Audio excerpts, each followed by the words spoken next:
hi chi thu sim he upa khat pasal khat pa he chanei thelo a hi en azino cho lungmun zo lo phal chen ama ma sanga cha zol dang ana sai ta nei thu sim hi anum hle zengin chulei pp thil so hung men ne no mala thu sim hi azon chan ge na ngai dingin ka hin te me thil dang ma sei belawen thu sim chan lut vai taw hi te thu sim ngai taw hi te movie ki panahen leinu yana tonghai akimu uven amahon jang na to pe lai ta wachun lei cho hung chim ta ne apam langa Oliver kit ki pasal khat he akimu en ichepa leinu yana tongho to loi khat he vin ama jang chan he he chun a sai phen a loi ho cha hu do ta ne a hin lawang sit ta chun a loi yu khat chu an thi tai amahon jang loi pau thilong cha garin sim do vin a in langa dingin a thot ta wen he le azino chon amit ta azipa athi amu pha chon alung ana be se zingen ha kamena kapta nei hi cha hin sina ki khelen party aman naumun khani ahung ki moe hi cha chon nunga mel hai ta khat kunia kitinu he ahung ki moe ne kunia kom chon clifford ki te pasal khani achi phein aki ho pi ta nei hi chi pai se pai khat zong a hi en hau zong a hau hle zingen ne amani zong akho ho honin a hele a zona chun akngap sung to han tan akilungset do han tan iti chun alam khom han ta nei phana che chen a hele amani zong cho hung ki cheng han ta aki chen ni hona chun kitep na khat zong hi anei honin numei nu hen pasal dang zong abel thelo ding pasal pan zong numei dang a hol thelo ding tien akitep honin athi chan gei hona akilungset han ding le akingai lut han na ding chon kitep nai anei hone nei phana che che na hi le koni aji pa cha sapai a hi je chon gal kap dingen akipat do ta nei wangsit ta chon agal bol na chon ahung ki sukhatan aloi ho chon in langin a hin sol ta we nei clifford jong in lang a chi cha azino koni a chon a het pha chon akipa hle azingen thanum ta chon ain lei to lo chon ananga ain na hele ajipa tho ahong thun pha no chon gar chunga ko na ki mu to hon cha koni jong cho tha anomin a hin la akum ding a hi pha chon aloi ho chon wheelchair a hin do piovin hi cha chon a hin to sa ta win na hele azino koni a cha ajipa clifford ahong thun masanga alunggel to anaba ta lo je chon a hin ko cha anu mo jing ne hi clifford jong akisu kha an akiang cho paralyze achu a hitai ama jong chun aloi go ho kom chun ka kipa wal jing e ti en ama chin sung alutan aloi ho jong cho akile ki ta we nei ama ni jong in sung alut hon chun ko ni jong aji pa hung thun masanga akinep na to aba alo ji chun alunggel no mo hle jing a hin la aji pa masanga lunggel no mo ta ding cho agialen a hile zole gel hil ka inte ati zechun ama jong mai thlai lo sa chun aki mai thlai sa in chom kha jo chun ahong po doi na hi le aji pa jong chun aji no lung thlai lo dan cha het pha chun amal ama chu ki kap li ding ki tha ding chu ati ta nei aji chu aji nu chun adei lo da na ki gel kha chu a hi nei hiti aki tha go lai ta chun ko ni jong chun a hin mu do ta ama zong che phein aza da en lungneu hi en a I tia ko pi jing ding ne he kalung sit lo ka ngai lut lo win gel hi en tien a hlemen hi che pha chana ji pa zong cha a ki kap li ta pu nei alang khana Oliver hi ahong ki mu in ama zong ana to na kon chun azinu chu le kha thot de ti en letter hi aji en a thot ta na hi le reply ahong mong ta pon hi che pha chana ma zong alung a kimin ana to na kon chun suti ekila en in lang zonin ache tai ina thuna hin in pam nanga kon chan azino midang to khom cha a hin mutan hi tia midang to khom mu pha chan ama jong alung a thlai tap mon azino ki mu sa ta lo chan mun chu min adar pai tan hi ni khani ni zo wa hin Oliver jong chan anai vela to na de hin hol ta na hi le clifford kom chan to di a hin muta ama jong chun clifford na tong ding chun a ta na hi clifford jong lamzo thelo hi je chun aloi ho chen gari khat he cho pi ovin hi cha chana ki tungen a ki to le ji ne ni khat ni a zinu tamanin zong Oliver namun cho ka ve dia tianen a chi han tai amani zo chi hanin na hile amun cho ga hlung han tan koni chon Oliver amu mo chon adei cha pai jingen lungsit mel chon amu pai jingen ne Clifford to Oliver zong akyu honin akyu chai hon chon amani zo akile kin han tan akile lang hona hen koni chon Oliver cho aga hovin a hin la Oliver chen izin zong a gelpon nungat vi sana thoi ne jingnu ko a hen koni kom chen asu numi ho kha cho hongen Oliver in chabi hung la sa e tien a seita na hile koni zong chen nang chi ngai poiken ga tha na nge tien chabi sa cho yen ama chuk Oliver na lang chen a chi tai ama zo amun a hluna chen Oliver cha chabi e pi na hile Oliver chen chabi he nang hin cho yang ngai po ye tien I lo cha chen a hin don bonen a hin ho ta na hile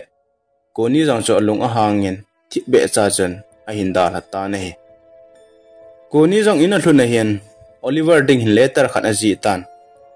na chunga ka bol khiel ka su khiel ka sei khiel a uma hele ni ngai da min tien ngai dam a thum na le kha cha thot ta nei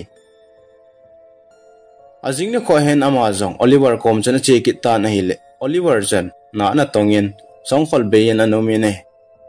aman zong gala kon a ven avet nom hle ringen Oliver zong chen koni a hung amu pha chen lunghang ta chen a ven song khola ki a yen koni zong akom hong hlun na chen hijlai mun ai painting bola ko hong ding he ti na seita na hile Oliver chen no hong nom le hongin hoi ten su thiang pi ingating ke mun choma kum ding hi ta ye ti na seita na hile koni chen hoyan chi gon ham hijlai mun an ding he hijlai mun da hla lo ding he tien lunghang te na sen ada hla ta na hile hichbe don ta chen gu hong juta gu zu pha chen a che thei ta pon Oliver na insunga chen alut ta nei koni insung alut pha chen Oliver jong alunin me ya ti honen awai han ta nei pha chom khat zo chen Oliver jong mun gam la ta na ka to ta na hile koni chen ipidinga hilang pe ajana ka to ham nei ki cha na ma ti na hile Oliver chen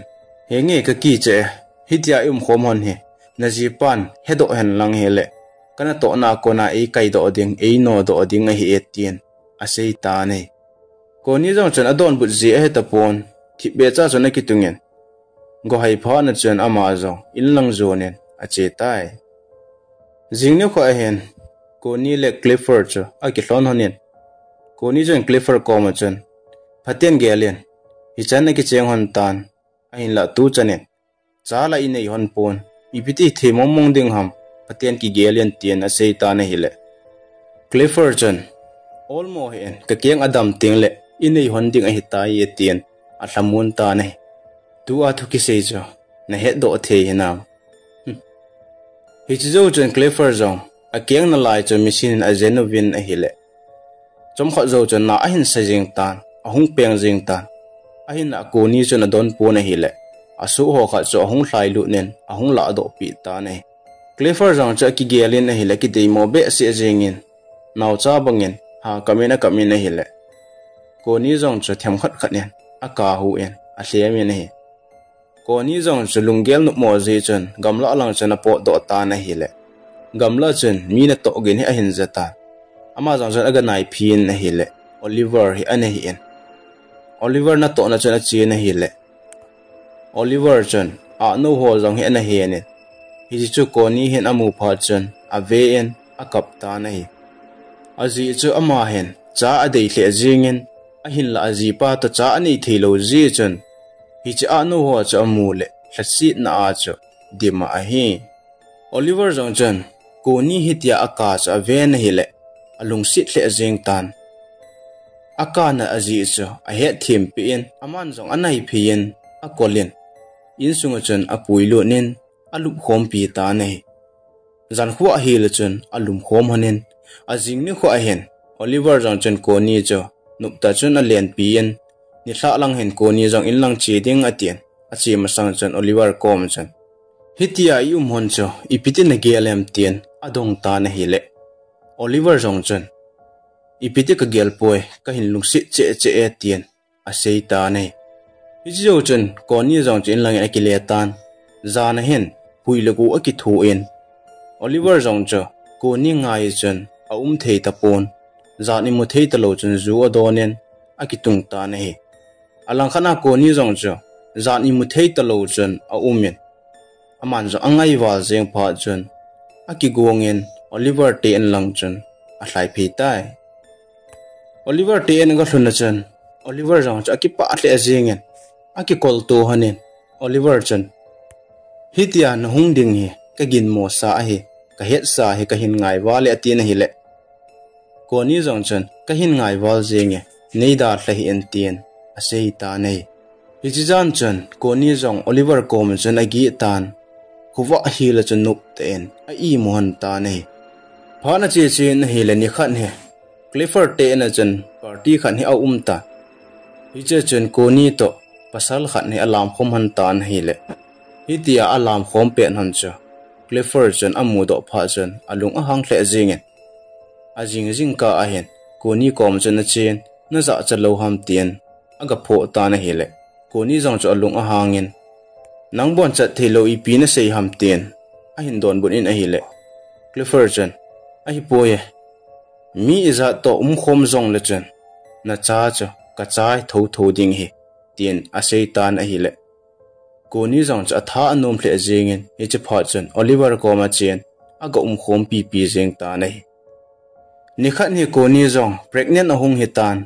pregnant hi pha chen Clifford ko ma chen now abob dan thu cha ga sei tan na hi le Clifford jong cha tha anom be se jengin he che pha chen aman jong koi to na pregnant ham tien adong tan hi le koni wang chen a sei do po nei jingnu kha hen koni chen aji pa cho Oliver na lang chen apuyen achi hon ta na hi le lampi chen koni cha kinga den tan aji pa cha chi pai pai anung lang chen Oliver ahungen aki chop tu hanen a hi le Clifford agari cha hung si en ahung kinga ta na hi he cha chen Oliver achi en aga sim phat pi en a hi le Clifford chen hin son thoi na tien asot sa ta na hi le koni chen alel ding he sot sa hi en a tien a hin la Clifford chen ayeng bolin asot sa te jin hi le Oliver chen alel wal phan chen ada hlata nei pho chong kha zo chen koni jong cho Oliver kom cha ga chi ta na hi le Oliver chen analel be se jingen Oliver chen koni kom chen nang ho hin ko ta ke hin khuwa ki bang poe nang ho eng bol thei ka hi ta poe ke ka che ding hi tai je nang jong na ji pa kom che ki ta na tien asol ta nei jingni khu hi ahung hi ki tan koni jong cho Oliver na lang cha ka che ta na hi le Oliver cha anom ta pon ama jong in sung cho lu ne na hi le diary khan hi a hin muta hi cho ve na hi le anaw sen vop cho koi da ngai lo Oliver a hi en nei ni khan hi Clifford jong chen koni en naw avop cho akipa pi be se jengin party khan hi a bol ta na hi le asu na me khan hi a hongin Clifford kom chen koni naw vo me Oliver a hi tien a sei ta na hi le Clifford jong chen koni cho kovin adong ta na hi asu ho khat pasal khat ni a hongin hijinu kom chen hi thu chu kon sei pi ham tien adong ta na hi le hijinu chen kon ei sei pi de ham koni a chana jong he do jeng the he tien a sei ta na hi alang khana koni jong cho lung ana hle a jingen hijinu me nu jong koni kom a hongin ngai dama ki thumen Oliver komen agan thebangin jam loyen a hi lawa hele na tha diu he tien a sei ta nei hi chi pha chen koni jong Oliver na lang chen a hlai zelin a hi le ina chen anu tapon gamla kon chen Oliver cha hong po do en akimutu hanen koni cho ha kamen a kap ta nei pha chom khat zu ba hen koni jong Clifford koma chien ngai dam aga ki thumen na hi le Clifford chen Oliver jong cho hin puin a tien Oliver cha hin puin a hi le Clifford chen kitchen sa ding ati tapon Oliver cha tha ding ati na hi le koni cha lung a hangin a son fluin hi cha lai mun cha da thadingen Oliver cha to ahong po do on tai hitia apo do on phan chen Clifford jong chen a ko ki nen a kitchen sa ta nei amani jong a kitchen hon phan chen Clifford ada hlohanen gampa mena chi hon ta nei hi cha hen a movie jong ai ki chai tai thusim azona chan anu na thei chana na ngai ji zewin na chung chewa ki pa thu ka hin sei ne chule thusim tha ong ki taka asen ananga jingoi te thusim a ki chai tai